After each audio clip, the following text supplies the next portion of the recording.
It had an offense powered by two fabulous running backs, and my native state, Arkansas, had the same thing, although I think yours was just a tad better because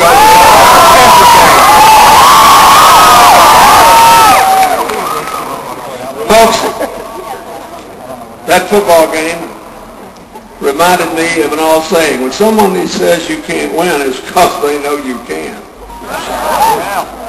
The real question here is what is best for you to win. You have two historic candidates. The issue is who will make the best future for you. You bet. But I want to say why. Look, I love West Virginia, and this state was very good to me, voted for me twice, gave me the honor of serving. This election is too big to be determined by little things. Every one of you know this is a profoundly significant election, don't you?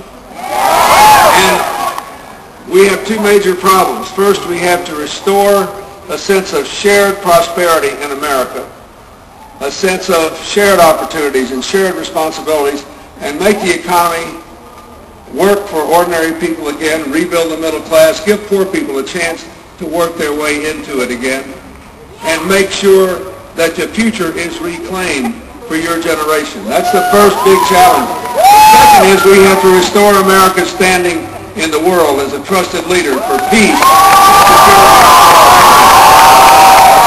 Now, I want to talk about why I believe Hilary would be the best to do that. And I want to give you some very specific reasons that if you're undecided, I hope will persuade you. And if you're for, I hope will animate you to go out and talk to as many people as you can. Let's look at the basic fact. The big truth is we live in an interdependent world where there are very few challenges we can meet on our own beyond our borders.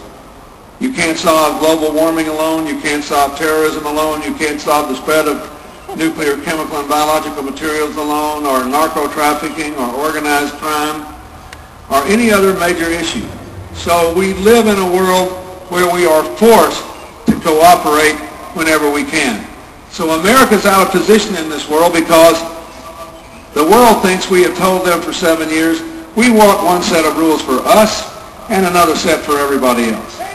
We really want to do something about global warming, but we have no intention of helping you and cooperating with you.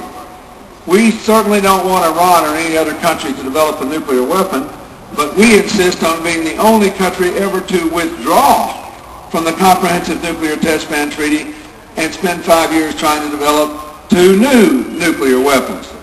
Now, I don't know about you, but I think that'd be a hard sell in any town in West Virginia. I don't want you to have one of what I have 1,500 of, and I'm now trying to get 2 more of. That's a hard sell. We said to them, we have men and women in uniform in Iraq and Afghanistan. If you capture one, don't you dare torture them. On the other hand, we are not bound by the Geneva Convention on Human Rights forbidding the torture of people captured in combat. There can't be one set of rules for America and another set for everybody else. The founders of this country, I have this in my mind now because we just came out of Pennsylvania with a great win for Hilary where they said she couldn't win because But our country was born in Pennsylvania by people who came here because they were sick of living in monarchies where there was one set of rules for the in crowd and another set for everybody else. You are here today as students at this great university because the whole history of America has been about widening the circle of opportunity to give us all the same chances in life. That's what Hilary's campaign is all about.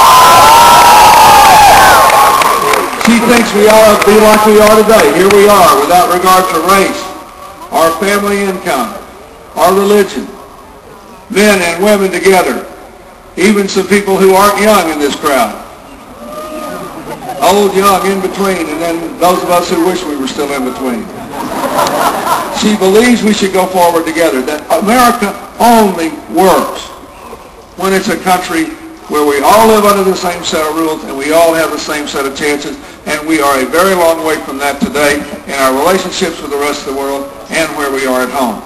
Now, around the world, She believes that we have to send a very different message.